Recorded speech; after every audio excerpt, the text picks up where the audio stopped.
Good morning, everyone. We're very excited to have y'all join us this morning. If you have questions throughout the presentation, please feel free to enter them into the question box or the chat feature, and we will field. Brian and Jason would be happy to field your questions. So to kick us off, I wanted to introduce Brian Fielkow. He's the CEO of Jetco Delivery, an executive VP of the GTI Group.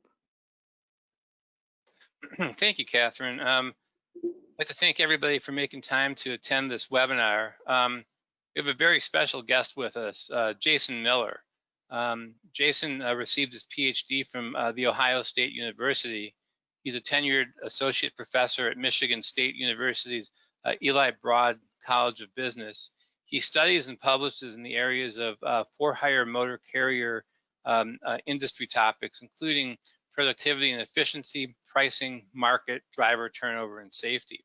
I invited Jason on this call because he's been producing some incredibly accurate and compelling data about what's really going on in the logistics market. And so what I'm hoping today happens, we've got about 60 to 75 minutes set aside, is we're going to share with you what we're seeing. And then hopefully that will turn into conversation. Feel free to ask questions. But the trucking market's not quite as, let's say, black and white as some of the trade publications might indicate. It's a really strange, unprecedented market. And we thought we'd share with you what we're seeing from our perspective. Let's go to our first slide. Catherine, I'm going to move on to the next slide just in the interest of time. I'm going to talk about GTI a little bit later. So we're going to talk about first the state of the trucking industry. What do we see today? Just a snapshot. Here we are, August 2000. And then Jason's going to give us an overview of the economic data that he uses not just to talk about today, but also to forecast. And so it's important for all of us to have a sense of where we're going. And then I'll come back and share the path forward, what we're doing at GTI and Jetco to become more full service to our clients, to kind of help everybody navigate through this unprecedented time, and ways that we're adding value. And hopefully Jason and I will dialogue. Jason, we didn't really have him talk about this, but feel free to jump in if I'm talking, and I may jump in when you are if I have any questions. So let's go ahead, Catherine.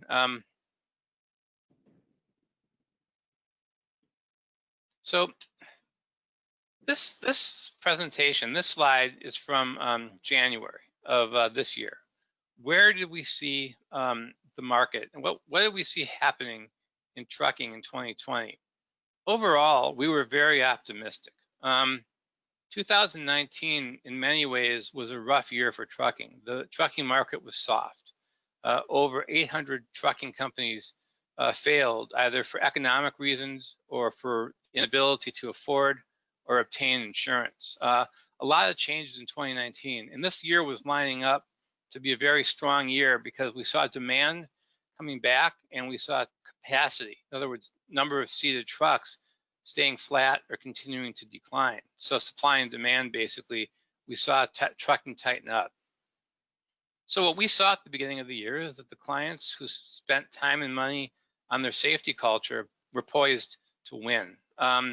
Because some companies can't afford insurance, and other companies, just for example, our insurance cost is a fraction of what the market is because of how we run the company. So that gives companies with a safety culture a good competitive advantage. We saw financial strength is important, so that the winners we saw are people that could invest and grow with their clients, especially as capacity continued to fade away as weaker carriers continued to fail. We didn't see an end to carrier failures in 2020. Maybe we saw it slowing down from 2019, but we didn't see it ending.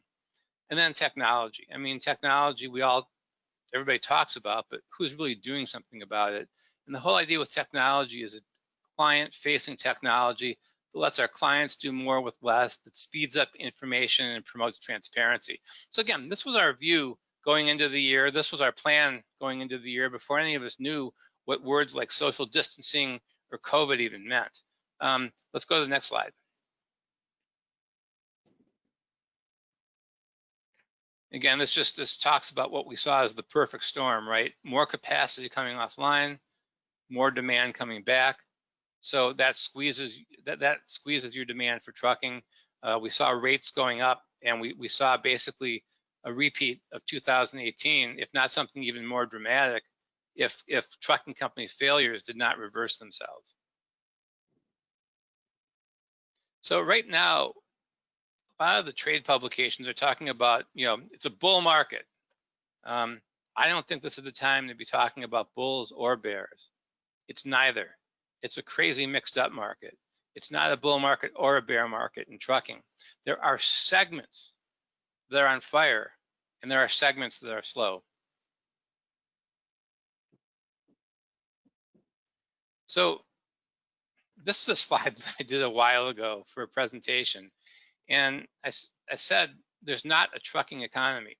Instead, trucking consists of hundreds of micro economies. Now look at this map for a minute. This is just something that we did to make the point. But now, I'm gonna go to the next slide and look at this map from DAT. This is a current map of market conditions that DAT published sometime last week. And it's so funny how the map of the US basically mirrors that map that I put together, that sort of just artwork that I put together showing there's not one trucking economy. So you can see in this map, looking at dry van market conditions, some places, including Houston, Dallas, other places in kind of the heartland are on fire. California has been heating up. Other places are cool. So just like I said, there's not one trucking economy. It's true even when you look at dry van freight, but it's even more true when you look at dry vans and compare them to reefers and flatbeds or specialty out of gauge cargo. There is no trucking market. Some segments are in a bullish state, some are in a bearish state, and a lot of them are finding their way. Next slide. So where are the bulls and bears? I like my little monopoly guys here, right? Consumer goods, food and beverage, construction is moving really well right now. So if you're in the food and beverage or consumer goods or anything like that, you might be seeing rates up 10, 20, 30% from April. Those increases are real. And again, if you don't believe that they're real, call 3 or 4 different providers and you'll see pretty quickly that rates are really up that much. They've moved that fast in a 3 or 4 month period. In contrast, and Jason's going to talk about this more, industrial, energy, some segments of manufacturing are not experiencing the same uptick. Now there's a Mark Twain quote that says, I saw reports of my death and they're greatly over exaggerated. And I think that's true here with industrial, energy, and manufacturing. These segments aren't dead. They're going to come back. The question is when, and the question is, is really timing. So, and a lot of people on this call, I know, are in the industrial, energy, and manufacturing sectors. It's hard to predict the comeback, okay? But the key is that those segments will come back. There's just a lot of variables right now. Next slide, please. So why are those areas of freight that are busy doing so well? Well, in my mind, a lot of it is because COVID has changed our behavior overnight. What are we spending money on? Well, we're not taking vacations and we're really not traveling a lot. So, you don't really need a lot of trucks to go on a beach vacation, right? But if you're going to remodel your home, build a new house, buy exercise equipment, upgrade your appliances, and if you've been in the market for furniture or you've been in the market for an appliance, and you know how long it takes right now to get what you want, the wait lists are crazy. It's because people are continuing to spend money, but they're spending money on freight intensive activities where vacations and traditional ways that we've been spending our money our discretionary dollars in traditionally have not been as freight intensive. So I think the consumer is driving demand, and I think a fair question is, how long will that last? Next slide. So will consumer demand continue? And I don't know, but there's all these variables, right? We have an election coming up that may or may not impact things. Will the government continue to print money? Right now, there's not, the stimulus checks, the $1,200 that many people received back in April, the $600 a week unemployment benefit on top of the state unemployment benefits, all that money infused liquidity into the economy. Will that continue? The stock market is just, it's defying gravity right now.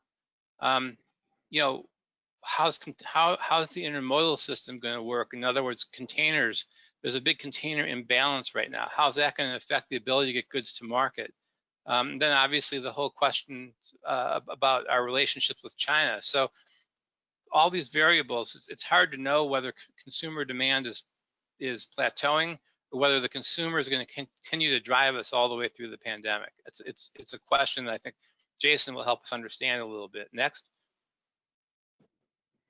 So in Houston, here are some statistics from the first half of 2020 from the Port of Houston, right? Their overall tonnage was down about 5%. Break bulk, 18%. Steel, 45%. Container volume was only down 2%. And I think this fits the narrative that we're seeing about consumer, the haves and the have-nots in the freight economy. I mean, generally consumers aren't ordering a whole boatload of steel, right? And so a lot of the things that feed the industrial segment and the energy segment, break bulk, steel, you're seeing big declines in container volume, resins, consumer goods, all that is holding up pretty well. And Houston has always outperformed the coasts, but the East Coast in particular is doing very poorly. The West Coast is doing a lot better because of all the Asian trade, but Houston is holding in there. But also in Houston, there were 41 blank sailings between March and today. That's a big number of vessels scheduled to come that didn't come. Now the port sees the rate of blank sailings slowing down greatly. 41 between March and today, but only 5 in August and September. So hopefully that's an indication that things are stabilizing and maybe we're seeing a recovery. Next. And I think, and Jason, I'm really curious to know what you think about this, but one of the narratives that's just not out there as to why the freight market is going up so fast and why prices are accelerating so much is, people are talking about demand. When it comes to trucking, I'm very much of a supply sider. I mean, I really believe that, he or she who has the drivers wins. And as you can see from this chart, well, trucking employment is recovering from the massive layoffs in April and May. It's on the mend. It's nowhere near what it was pre-pandemic. So, I don't know how fast trucking companies are going to be to go back and rehire, buy new trucks. I just don't know how fast, people are shell-shocked.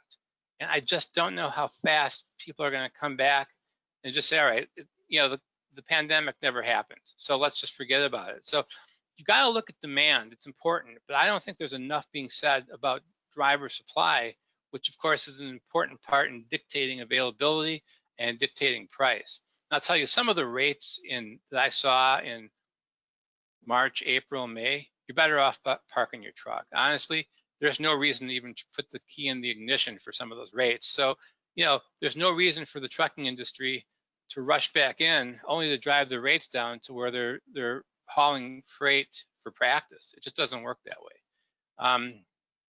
Next slide. In our industry, there's always increasing cost pressure. Drivers are still important. People say, well, the whole pandemic proves there's no driver shortage. And my response to that is, yeah, when there's a pandemic and 80,000 drivers are laid off, there's not a shortage, but we need to think past today. There is a driver shortage long-term, systemically, and it wasn't that long ago in 2018 that all the buzzwords were shipper of choice, driver shortage, and those will come back. They will come back as the market exposes the shortage.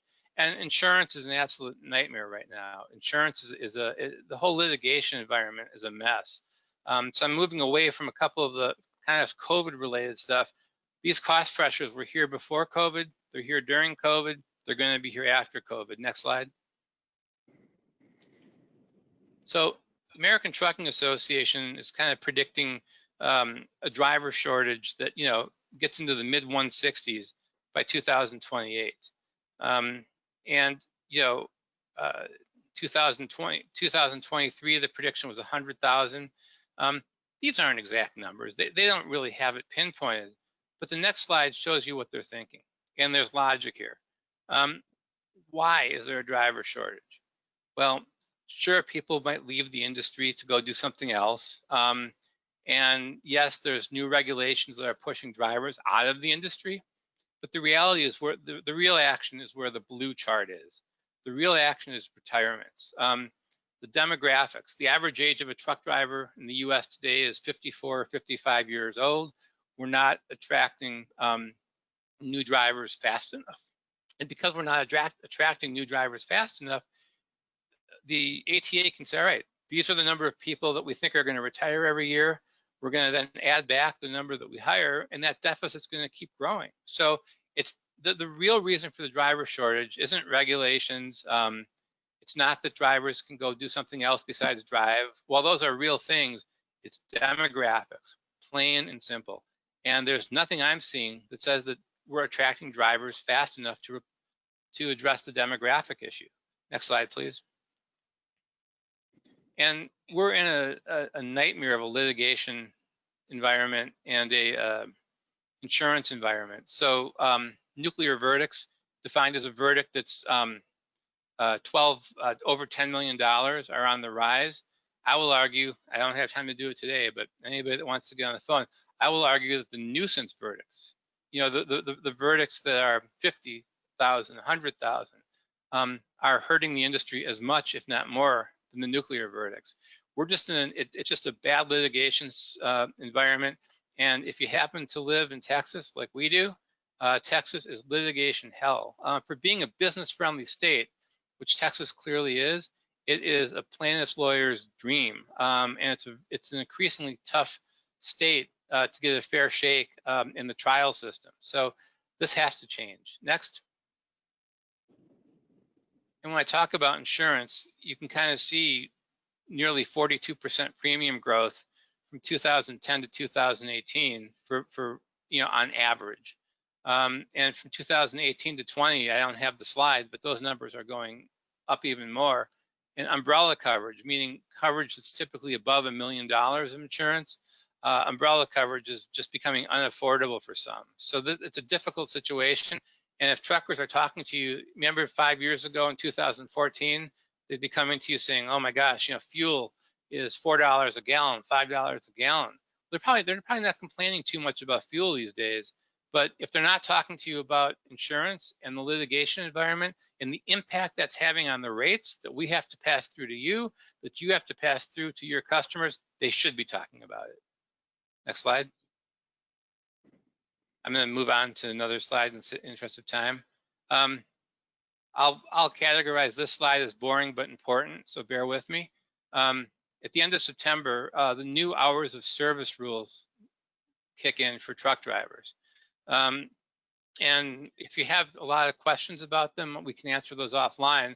But just there's a lot of changes coming up with the hours of service rules, but the one that's getting all the media attention and the one that's getting all of our attention is that under the current hours of service, a driver starts his or her day, and the minute that clock starts, he or she can work 14 hours. It's 11 hours of driving, 3 hours of non-driving.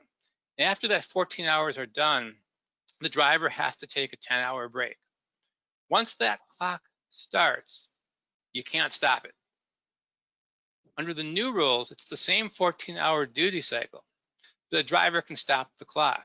So that 10-hour break that has to be taken today all at once can be divided into a 7-hour and a 3-hour break, or an 8-hour and 2-hour break. It's a controversial change because on the one hand, it theoretically could extend the day to 17 hours because a driver can stop and then start. On the other hand, this is how a driver can manage fatigue. So it might be a better opportunity to manage fatigue than we've got under the current rules. Just need to know about it right now, and people will probably be talking to you about it. But just be aware of it. Next slide. And then in January of 2020, the Federal Drug and Alcohol Clearinghouse went into effect. And since January 2020, you can see the number of drivers that are in violation, meaning that there's something on their record in the Federal Clearinghouse. And you can see of the 28,000 drivers, only 2,000 have basically re-entered the industry using back to work guidelines. So, the Drug and Alcohol Clearinghouse is having its intended effect. It's getting people out of the industry, or giving them a pathway to get back in drug-free. But you can just see, relatively speaking, how few are actually taking advantage of the opportunity to get back in. Instead, they're finding something else to do. So those are a couple of regulatory issues I wanted you to be aware of: the clearinghouse and the hours of service. At this point, I'm going to turn it over to our guest, Jason Miller. And Jason, have you take it away? Okay, thank you again so much for having me on. So what I'm basically going to cover as an overview is going to be a lot of sort of plots and graphs from various government sources to sort of, I think, build on Brian's story of the fact that we really have two economies going on right now as it pertains to freight. So I think with that, I'm ready to get started. And so it's going to kind of be a breakdown, talk manufacturing, a little bit retail, inventories, construction, and then sort of the pricing environment. And so what this chart is showing right now is this fact, as Brian was talking about earlier, this bifurcated freight market.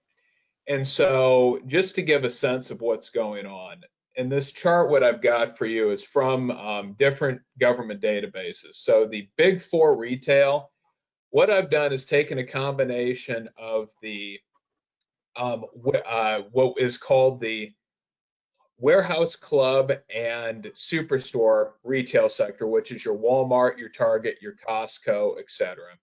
Grocery retailers, so your Kroger's. Building material and garden supply and garden equipment suppliers, which is Home Depot and Lowe's, and then all of non-store retail, which, with how the government categorizes that includes your Amazons of the world and your pure play e-retailers, and it also includes any e-commerce distribution center that is run by a Walmart or a Target or a Home Depot. So we've got that. That's going to be the black line. What we can see is, compared to the prior year, we have seen sales in retail as of July, which is the most recent data, are up 15% year over year, which is unheard of growth. If you look at where we were at for the last several years, across these four sectors, we were seeing year over year growth in the realm of typically about 6-7%. And so we have seen a tremendous infusion in growth of retail sales. Now, conversely, in the red line, what I've got is durable goods production. So primary metals, automobiles, lumber, any type of machinery, fabricated metal components. All of that, excluding computers. The reason for that is computers are a very difficult thing for the government to measure. As weird as that is to say, but just take my word for it. But basically saying, okay, for the durables, what has been going on? Well, you can see what happened is once we hit the pandemic starting, we saw in March, durables went down about 10% from the prior year, and then they crashed down 30% below in April. Now, much of that was driven by the automotive sector because auto production essentially came to a standstill. But right now, even as of July, durable good production is still down roughly 10% year over year from where we were in July of 2019. And I think it's important to remember that when you really sort of look at where we were at in 2019, we were starting to see a softness on the durable goods side that began around January and February of that year, after two very robust years of growth. And so this fact of, and why I've been in a lot of my LinkedIn posts so critical of this, there's a bull market in trucking, as well, there isn't. There's two very different realities based on whether you're primarily consumer oriented versus if you're heavy industrial oriented. Things are very much down. So, and I think going forward to the next slide, we can see how unprecedented this is and how this is completely different than when we went into the Great Recession. So just as some evidence of that, the black lines are capturing what occurred in the Great Recession. So how did we see, as we entered the Great Recession, how did manufacturing and retailing evolve? And what you can see in both cases is there was a sort of smooth, steady decline relative to the prior year. Notice though, both those lines are moving roughly in parallel. Again, durable good manufacturing was much more affected. Part of that was because in the late 2000s, we also had a lot of offshoring going on. So sort of two forces at work. But you can see both sectors went down. So there wasn't this imbalance created. In comparison, in red, I've reproduced the durable and the durable goods, and as well as the that retail sector. And you can see essentially almost this alligator mouth type of splitting and opening up. And so that is really what has driven this imbalance in freight. And in a few slides, I'll talk about why that has actually led to a very robust spot market, but for very different reasons than what we saw in 2017. So moving on. Jason, before we move on from this slide, once again, I just want to be sure I heard it correctly.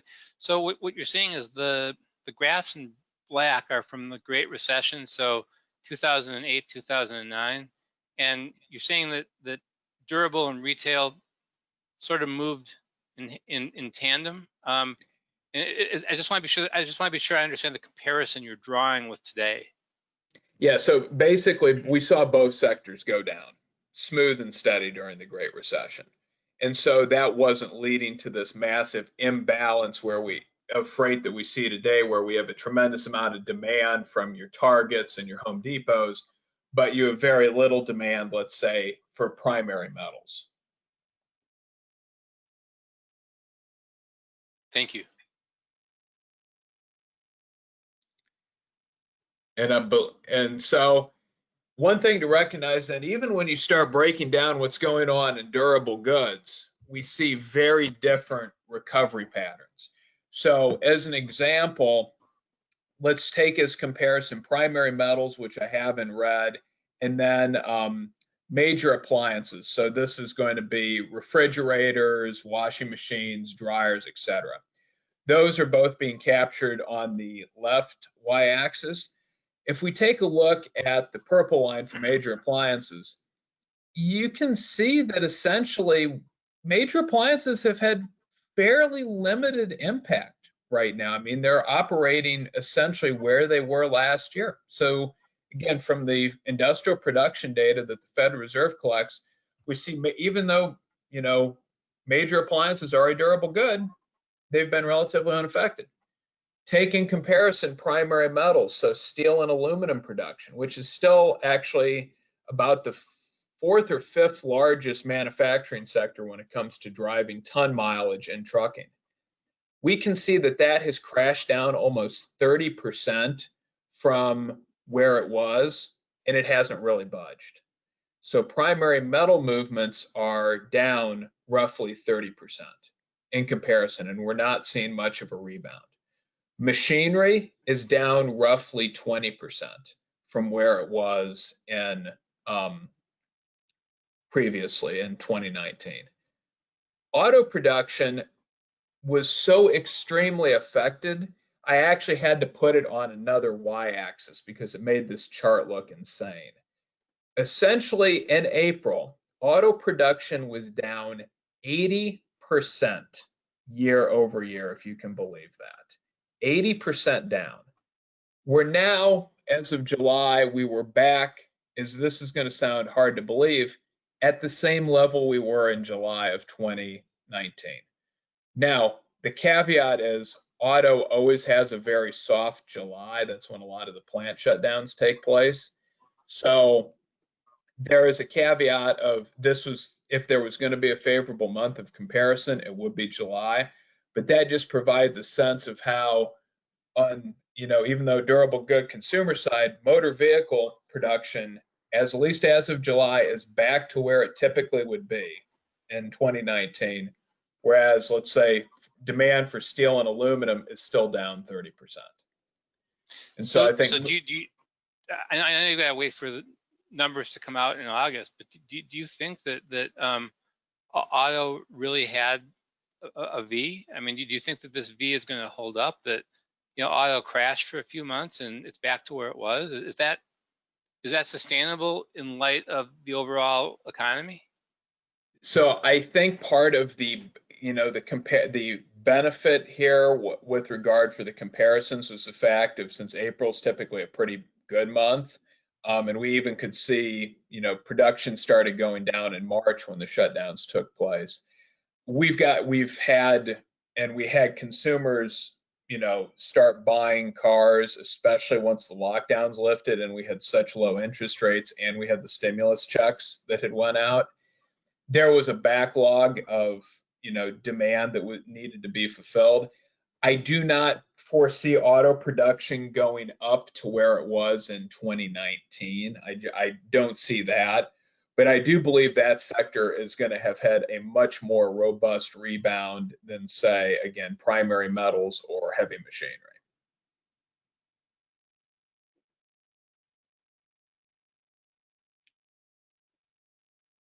So I think next. So, and even when we start thinking about, retail, disaggregating down and seeing where we're seeing growth take place. If we take a look, for example, at the green line, that's going to be year over year change in general merchandise stores, excluding department stores. So this is going to be a combination of, like, you're going to get TJ Maxx and some Walmart and Costco in there. I don't get to pick how these data are organized. This is what the Census Bureau gives you. So this isn't an ideal grouping, but we can see that we've settled in essentially at about 6-7% year over year increase in sales, which is very, very, very pronounced. We've seen, for example, Target today saying that for Q2, their same store sales were up 24%, which makes Target an outlier in comparison to Walmart, who saw sales be up about 9.7%, which seems a little bit more realistic. You can see grocery retailing, so food and beverage. We had this tremendous spike, right, that took place in March when people stocked up. I mean, sales were up almost 30% year over year. But since then, we've settled into this pattern of sales being up about 13%. I don't see any reason why that's not going to stick moving forward because of the difficulty of folks going to eat out at restaurants. So if we'd had to say, okay, where are we going to see those sales at? It's probably going to be up about 12-13% from their 2019 comparison, at least for the next coming months. Where we've seen tremendous demand has been the Home Depots and Lowe's of the world, which is captured by this purple line of building material and garden supplies. You could see that essentially once the lockdowns lifted in May, we saw sales jump about 13%, which is incredibly impressive given that for that sector, May is the best month of sales every year. In June, we were up a staggering 25%. Which helps explains why Lowe's reported same store sales up, I believe, 35% today. And Home Depot yesterday reported 23% year over year increases. Now, we did see in July that comparison, we started to see a dip down a little bit to about a 15% year over year increase, which is absolutely incredible when you think about it.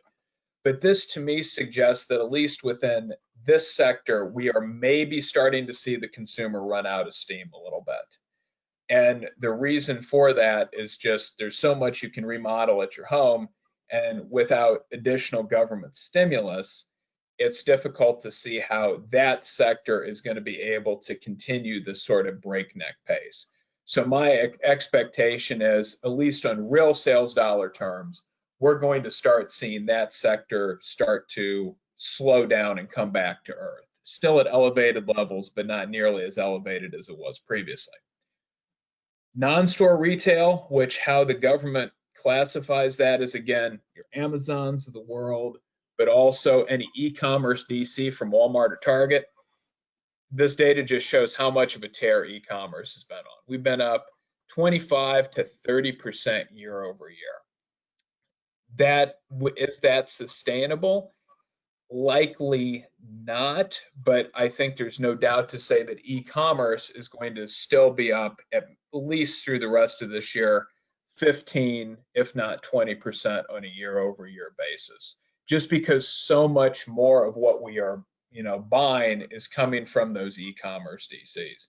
So you can see that some parts of retail, it seems like we're setting into a new equilibrium, whereas other sectors may have peaked and are starting to come down to earth, but still at elevated levels. You can see, to me, the most pronounced thing here is the fact that two of those sectors seemed to peak in June and started to come down. And so at least my thought is that we're starting to see the consumer run out of a little bit of steam. So moving on. The big concern I have for why I say is retail losing steam is, so if you take a look, the University of Michigan every month publishes a consumer sentiment survey from about 500 households that they study. And this is a representative random sample of the United States. You can see that once the pandemic-induced shutdowns hit, we saw consumer confidence plummet, which is sort of that initial drop in March. It hit a bottom in April, didn't really move much in May.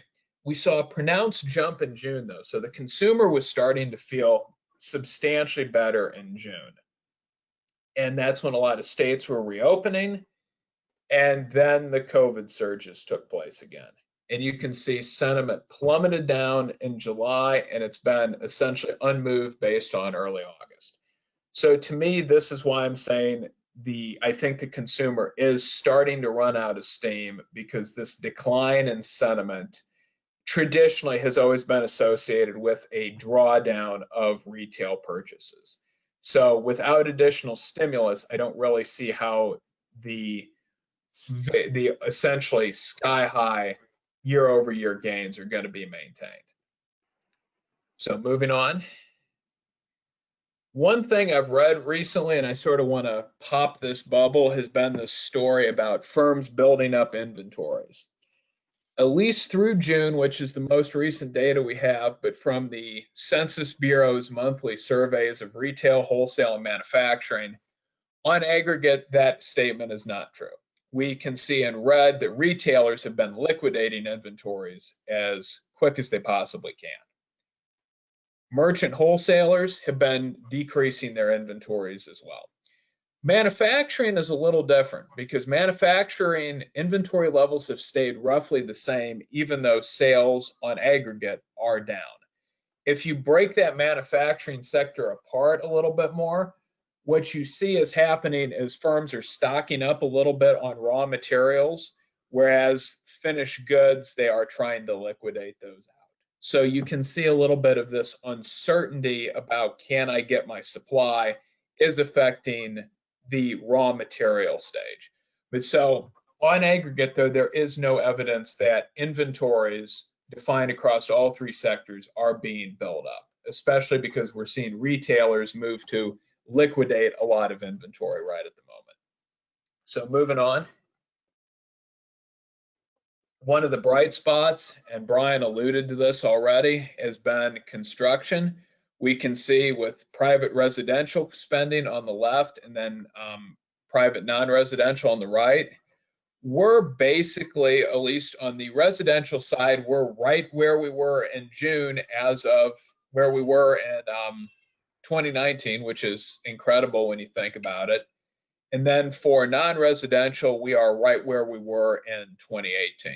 So construction spending has been holding very strong, which is one reason we've seen such demand for, as an example, lumber. So moving that next is talking about energy. Well, we have never seen, is based on Baker Hughes's rig count data, which is the best measure for essentially new oil well drilling, which is of course very trucking intensive, the demand for metal products, the demand for flatbed, the demand for sand, so bulk transport. We have seen rig counts plummet 73% since July and August of 2019. And so there is substantially reduced demand for flatbed services in the Permian Basin and the Bakken, because essentially oil well drilling has come to as near of a standstill as we've seen in the United States. No, oil and gas production is still very high, but that's because of all the prior wells that we've drilled. But obviously production takes a lot less transportation demand than the oil well drilling process in and of itself. So again, this is speaking to how, one part of the flatbed sector of construction is doing very good, but another piece of that, which is oil field services, is having a very rough time right now. So keep moving on. So let's talk a little bit about rates that we're seeing.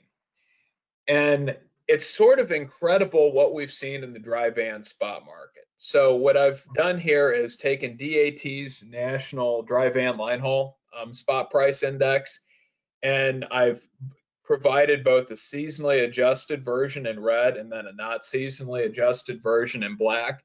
The reason for that is because June is always a very strong month for dry van spot prices. It is the strongest month every year.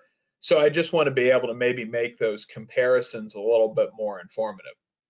What you can see has happened is once we hit the COVID lockdowns, in March we saw dry van spot prices skyrocket because we had this tremendous demand from your Walmarts, your Costco's, your Targets, your Kroger's. And so what that ended up doing was essentially the carriers serving them were overwhelmed with demand. They started rejecting contract freight. That moved more freight to brokers or directly onto the spot market, which in turn drove up spot market prices. We then had the crash in spot prices that took place in April because of the shutdowns.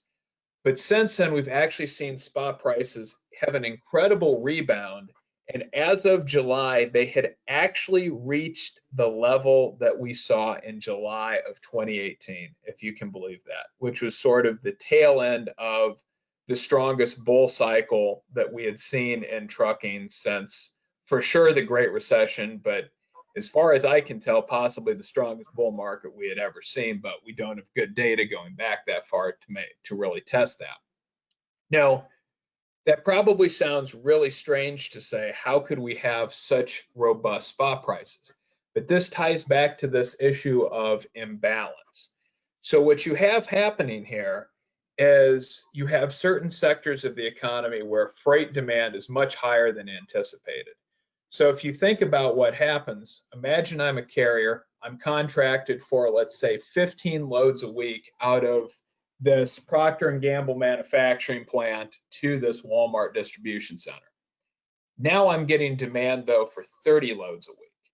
Well, I've set up my network such that I was planning on roughly 15 loads into the location where that DC was, and roughly 15 loads, planning 15 loads into where the P&G plant was, and then about 15 loads outbound from that location of the Walmart DC. Now you're forcing me to take 30 loads. Well, chances are I don't have enough backhauls out of the Walmart DC. So you've essentially seen my costs go up. Plus, I may not be able to get enough loads into the area where the P&G manufacturing plant is.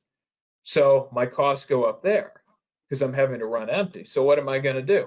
I'm going to reject that freight. I reject that freight, it's going to fall deeper in your routing guide. And at that point, it's either going to go to a broker who's going to put the load on the spot market and obtain capacity that way, or I do my own internal spot auction. So I put the load directly on the spot market. But so what happens is that imbalance pushes a large amount of freight onto the spot market, which in turn is going to drive up price. We've also seen some evidence that, tying into Brian's statement about employment, the Bureau of Labor Statistics employment numbers do not capture independent owner operators. As far as I can tell, they also do not capture contract owner operators. But especially let's focus on the roughly 100,000 independent owner operators that are out there. Many of those individuals, based on reporting from Overdrive, are sitting out of the market right now. That means you've got a lot of loads going onto the spot market because of imbalance. You may not have as much supply though. That's going to drive up price even further. Now, the reason though I'm a little bit hesitant to say even that these spot prices can be taken as indicative of a very strong market is if you compare that to 2017. In the latter part of 2017, we saw spot prices boom due to this combination of robust manufacturing activity in the United States. You had hurricane relief efforts that pushed a lot of freight onto the spot market in September. And then you had the ELD mandate taking effect in December. And so you had there sort of a perfect storm of kind of sector-wide increases in demand, and you had a supply pinch. Here you have a situation where you have a specific shipper verticals that are driving the spot market. And so I don't know if that's necessarily as sustainable as what we saw in 2017. And moving on, we'll see a little bit of a comparison with regard to what has been happening with that supply and demand and price on the spot market. One thing that was starting to come out essentially in April was this claim that the spot market was broken. There was widespread fraud going on. Well, there's no evidence of that. If you take a look at how supply and demand on the x-axis compares to price on the y-axis, you can see there's a very strong positive relationship. If anything, what you sort of saw that was surprising was in May, you would have expected the spot prices to increase a lot more given the substantial movement of the load to truck ratio. But my guess is in May, a lot of carriers wanted freight. They were desperate for freight, so they bid very aggressively. You can start to see, though, that as of July, we saw price increase substantially more than what you would expect. Part of that, my thought, is it's out of season. You know, July is typically not a great month for spot freight, combined with the fact that carriers were recognizing that, okay, the increase in spot prices is real, it is legitimate. We're going to be a little less aggressive in our spot bids or accepting loads from brokers at certain prices. But spot market's at most 20% of trucking. Realistically, it's probably more like 10%. So what effect has this had on contract prices? So as we move on, what we've seen is that once the pandemic hit, we saw contract prices based on the Bureau of Labor Statistics producer price indices for specialized trucking, as well as general freight truckload trucking, collapsed. So we saw substantial declines in contract prices.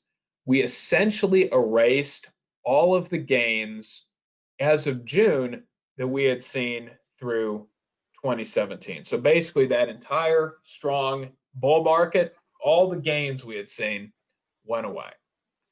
Now, that being said though, what we have seen in July for dry van was evidence of a very strong recovery in contract prices. And this is consistent with some conversations I've had with some brokers with a lot of exposure in the CPG space where they've told me they have went back and renegotiated contract rates with their customers. Now, that very strong, jump in that red series, That'll probably get adjusted down after a couple months by Bureau of Labor Statistics, but we've at least seen, it seems like the bleeding of contract prices has stopped in dry van. We saw for specialized truckloads, so flatbed, refrigerated, that bleeding seemed to stop actually as soon as March, but we've seen much less pronounced rebounds in those prices. Part of me thinks that that's due to one, this is an index that has some more variability because it's capturing refrigerated and tank and flatbed. You can blame Bureau of Labor Statistics for that, for how they collect the data. But it's also due to the fact that parts of those sectors like flatbed have seen a less robust recovery because, again, while you have some commodities like lumber in high demand, you have others that are in much less demand. So I think moving on. Hey, Jason, a question just came up from one of the attendees. Here we are in Q&A. The person that asked this question is in a very specialized segment of trucking, and they're asking, is trucking for the theatrical entertainment sector, is it too small to measure? You've got pretty much theater is non-existent right now. Sporting events are on hold. Trade shows are on hold. So I don't know if that gets grouped together or tracked, but I think the client who asked this question would like to know if you have any insight into that really highly specialized area of trucking, that normally is moving all the time. So I do not believe, so if there were, so any data from those carriers would be captured by the Bureau of Labor Statistics in that specialized sector. But given the limited number of players, I would be, there's no way that data would be broken out in any way. But obviously that sector is one of those that's incredibly negatively affected right now because there's not, concerts going on. There's not things of that sort. Thank you. Now, Catherine, I don't know if you can jump in, but remind everybody how to ask questions. I'm going to take us through a few more slides, and then we're going to wrap up. But I'd like to be sure that people can ask questions of Jason or me. Sure. So in the panel, there's a questions box, and you can enter your questions there. I'm also monitoring the chat box, so you can also enter your questions in there, and then we'll field them. Very good. Okay, so where do we go from here? If we go to the next slide, people that work with me at Jetco always know that my answer is the same. We've dealt with hurricanes, we've dealt with the Great Recession, we've dealt with other crises. My answer is always the same. You got to focus on what you can control. So what are we doing at Jetco? Well, we're first of all handling freight that's out there. So we're doing, a lot more food and beverage than we've done in the past, and it's obviously very good work. And so we're growing in the areas where the demand is, consumer goods. But our real focus is on adding value to our clients. So this year we've bought more super light trucks and super light chassis because we want to help you do more with less. Hauling more heavier loads legally means you need less trucks, and it means that everybody wins. Your customers win, we win. So we continue to invest in a modern lightweight fleet that can maximize payloads. As an extension of our intermodal business, we've gotten a lot of requests over the years for ISO tanks. We've had plenty of drivers with tanker endorsements, so we're now hauling ISO tanks. We're not running a depot. We're not running any sort of a ISO tank distribution facility, but we're in and out of those facilities, so we can offer ISO tanks. Both our Jetco Delivery, our asset-based company, and Jetco Logistics, our brokerage company, our freight brokerage company, are now DoD qualified. So if you have Department of Defense loads, we may not have been able to haul those in the past. Today we can. And working with our parent company, GTI in Montreal and Precision Specialized in Toronto, we're doing a lot more cross-border, a lot more specialty freight. So we're focusing on what we can control. We can't control when the market's coming back, the manufacturing or energy sector is coming back. What we can control is investing deeper, finding ways to do more for our clients and to create efficiency. And speaking of efficiency, let me go to the next slide real quick. You know, I was going to do a slide on technology, and it got me thinking, how many different technology applications do we have? And I thought, well, maybe 2 or 3. But when I really got into it, you know, we have at Jetco so many different technology applications going. Artificial intelligence, we've integrated that into our operating system. You know, Dome software. A lot of the software that looks like it's internally facing isn't. A lot of the software can benefit our clients, with customized reporting, cutting down the number of keystrokes, transparency. What the pandemic has caused us to do is now develop an electronic bill of lading. So we have the ability to do bills of lading without anybody having to touch a piece of paper or a pen. We've been going in that direction for a while. Our PODs have been electronic for a long time. Now we've taken it to the final step, which is to have the transaction be completely paperless, which again, it's the right thing to do in the COVID environment, but it's actually the right thing to do long-term, because we're trying to speed up how fast information gets to you. And we've been putting a huge focus on technology, and the pandemic has only ramped that up. Next slide. Next slide. I covered that already. My best advice is you're thinking about how to navigate the next 6 months or 12 months, is think strategically. Look, I know that in this market, we're all forced to think short term, and I know that price is a critical consideration, but spot strategies really don't work well for ongoing requirements. And so we got to keep our eye, one eye on today and one eye on tomorrow, and make sure that you're thinking about long-term strategies, that you're not letting this market compromise your standards, that you're not letting this market compromise the types of carriers you hire. Flatbed is only good if it shows up with all the boards and it's in good repair. So make sure that you continue to stay true to your values, because those will take you through the pandemic and on to what's hopefully a much brighter future. Next slide. Jason already covered this, so I'm going to move on, Catherine. So I'm going to, next slide, please. So with capacity, especially in dry van, starting to be as tight as it is, make sure you and your clients are focused on waiting time. If a trucker has 1 truck to send and 2 loads, where is he or she going to send that truck? Well, drivers are still at the heart of this business, so we've got to make sure our drivers are rolling. Our customers hate paying waiting time. We hate charging waiting time, but we've got to make sure that our drivers are earning a very good living, so that they're here for when things really rebound in the energy and the manufacturing sectors.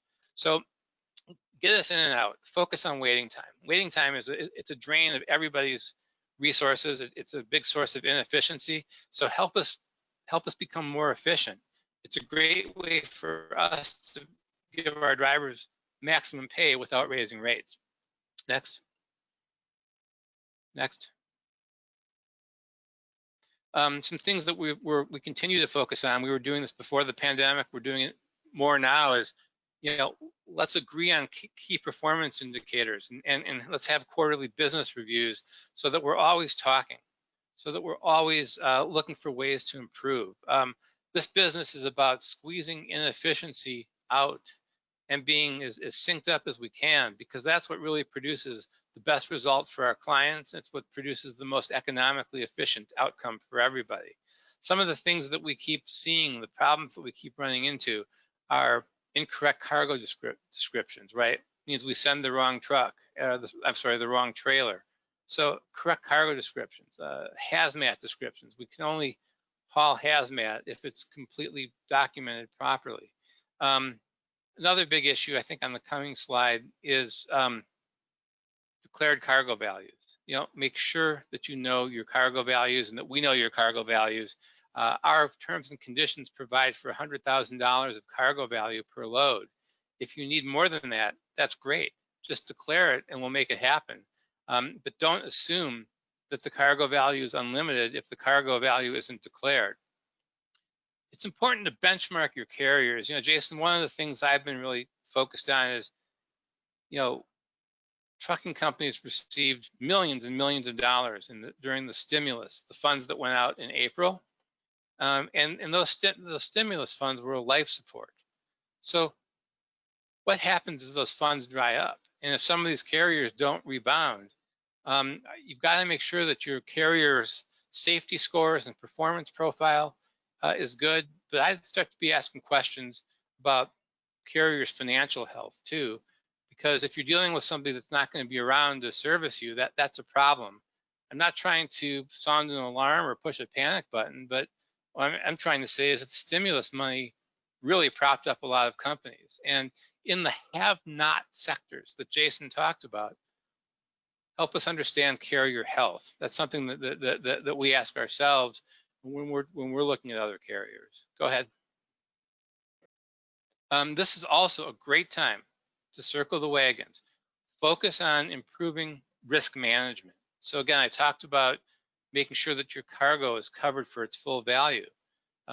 It's not enough to have cargo to verify your trucker's insurance. You've got to know the quality of the insurance carrier, because really you only care about the quality of the insurance carrier when there's a claim. And if your carrier has a poorly rated, bad credit insurance company and there's a claim, you might as well not have insurance. So use this as a time to look at your own internal risk management tools. Because look, if we're in logistics, we're in the business of risk management by definition. This is a great time to take a look and be sure that, you know, you're protecting your cargo, that you're protecting your interests. It's just a great time to ask, what are you doing and what can you do better? We're here to consult. We're here to help you with that. But it's a great time to clean those things up. These are details that sometimes don't get attention when freight is just moving like crazy. Next. Next. So I'm going to just wrap up by asking you to kind of look long term. And as we get in Texas, as we get into the 2020 legislative session, our legislature in Texas only meets every other year. So we're not meeting in 2020, but in 2021, we are going to meet the legislature and we're going to get really involved. Our trucking association is going to get really involved. I'm going to get real active in efforts to curb lawsuit abuse and get a viable insurance environment for our whole industry. And we're going to need your help on that. The industry can't do it alone. And it's time that we confront what's going on with lawsuit abuse. If you care about capacity, if you care about good truckers staying viable, if you care about not having skyrocketing insurance costs pass through in your rates, it's time we all fight this together. It's exciting to see the Houston Ship Channel funds are being released to widen that. That's critical for our long-term success in Houston. And like I said, the driver shortage, you may not feel it today, but we will be talking about it again in the next year, like we did in 18. So let's make sure that we're looking for ways to bring drivers into the business, into the industry, military transition, immigration reform, ways to get good drivers behind the trucks so that you have trucks when you need them. Next slide, please. Another, this kind of final slide that I've got for you, but we're happy to do customized webinars, customized lunch and learns like this, virtual lunch and learns, virtual coffees. If you want us to do any training of your teams on any of the topics that we talked about today, maybe a little more detail on how to transport out of gauge cargo properly. In other words, how do we make sure, what do our checklists look like? Hazmat training. You know, how we can use technology to tighten up the information cycle. We do a lot of training for our clients, and that offer is always on the table. All you've got to do is email me or Brooke Bell. You can see her name on the slide. With that, I do have one more question that somebody asked, so I'm going to ask this real quick. How much has cargo security taken a back seat during COVID-19? You know, Jason, I'm not sure if you have any thoughts about that. In my mind, cargo security, for example, theft. I don't have any current theft statistics, but that's something that, this is a good example of something where you got to stay the course. I mean, you can't let the pandemic all of a sudden say, well, we've got a pandemic, so, the heck with best practices on cargo theft. I mean, we haven't, for example, our company, we haven't changed one bit where our drivers are allowed to overnight. Our security protocol at our yard. So I would say that when you get into uncharted waters like COVID, it's easy to sort of lose sight of the basics. It's only human nature because we're so focused on this new enemy, on COVID. But you've got to resist that temptation. We've got to be sure that that the basics, safety, cargo security, never are compromised, and that we never get distracted from that because of the situation we're dealing with now. Jason, any other thoughts on the question of cargo security? I haven't heard anything from anyone that there's been really any changes made. So I don't really have any data to comment on, but I haven't heard that situation. Okay. Catherine, do we have any other questions? Yes, we do. From Vinod, he asked, as there is an increase in demand for consumer goods, how are logistics companies thinking about planning and executing the last mile part of the delivery? Jason, go ahead. Well, I mean, I think the big thing we've seen for the most part has been, we've seen a lot of the LTL carriers are increasingly rolling out services in that space and expanding their last mile presence. I mean, JB Hunt's last mile division grew substantially. Really, the only prominent firm I can think of that shuttered their last mile division was Schneider. I think they did that last year. So, I think we're just going to see more growth. I think typically what we'll see is the large entities will try acquiring specialized players because they don't want to try to build that out organically. I mean, that's sort of been the business model for the big truckload carriers. The LTL carriers, especially the regional folks, will continue, I think, organic growth in that space. Great. Thank you. We have another Sure. question for Jason. What do you think is going to have the biggest impact in regards to volume going into Q4? Well, I think the biggest thing is going to be whether there's more stimulus money. I think we're going to be. I don't see COVID getting substantially under control over the coming months. We just seem to not have an ability to do that based on the last 5 months. And so I think that we're going to have similar, retail type of behavior. I don't see, large venues opening up and things of that sort. So I think we're still going to have a soft jobs market for tens of millions of Americans. So I think that the question is going to be, do we have additional stimulus? If there is no more additional stimulus, I cannot help but think that retail demand will start to dry up very quickly.